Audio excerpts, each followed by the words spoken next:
the night of August 15th, 1977, a machine on a farm field in Ohio did something.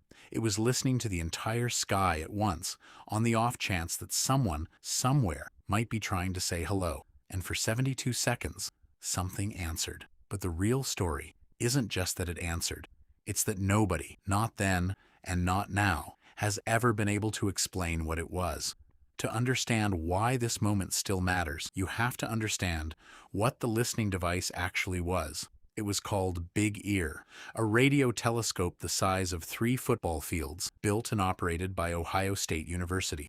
Big Ear didn't point at one star at a time the way a normal telescope does.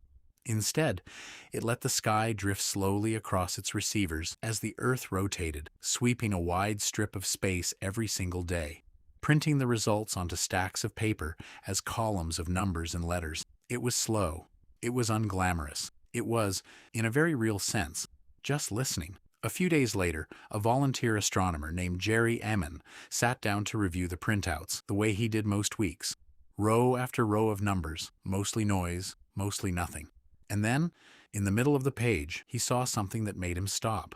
A sequence of characters climbing higher than anything he'd seen before. 6 EQUJ5.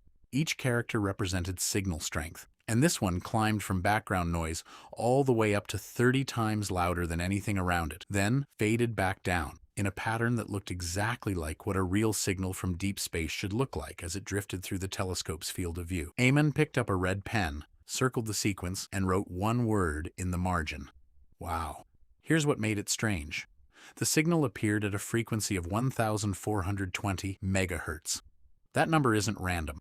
It's the exact frequency at which hydrogen, the most common element in the universe, naturally emits radio waves. Scientists had long theorized that if any distant civilization wanted to be found, this is the frequency they'd choose, because any species advanced enough to listen to the stars would already know this number by heart.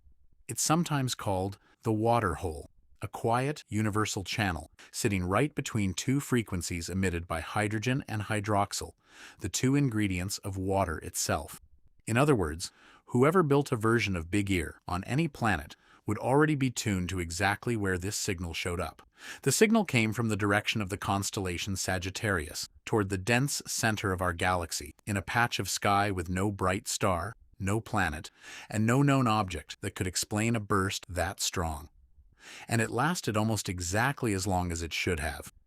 Astronomers pointed telescopes at that same patch of sky again and again over the following years. Nothing. Not a whisper, not an echo, not even a fainter version of the same pattern. A discovery that isn't repeatable is, by the basic rules of science, almost impossible to confirm. So what actually happened that night? Researchers have spent decades trying to explain it away. Could it have been a passing satellite reflecting a signal from Earth back at itself? The frequency doesn't match anything humans were broadcasting at the time, and the specific band is protected by international agreement precisely because it's reserved for astronomy. Could it have been a comet, venting gas that happened to emit radio waves at that frequency as it passed through that patch of sky? One study in 2017 proposed exactly this, pointing to a comet called 266P/Christensen. It made headlines. It also fell apart almost immediately because follow-up observers pointed their instruments at the same location while that comet was supposedly in range, and found nothing close to the signal's strength, and because comets, as far as anyone has measured, simply don't emit radio waves anywhere near that intensity.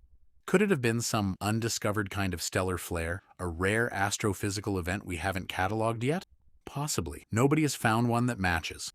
Could it? And here's the part that keeps this signal alive in the public imagination almost 50 years later, have been exactly what it looked like. A transmission from something out there, aimed deliberately or not in our direction? What do you think? Tell us in the comments.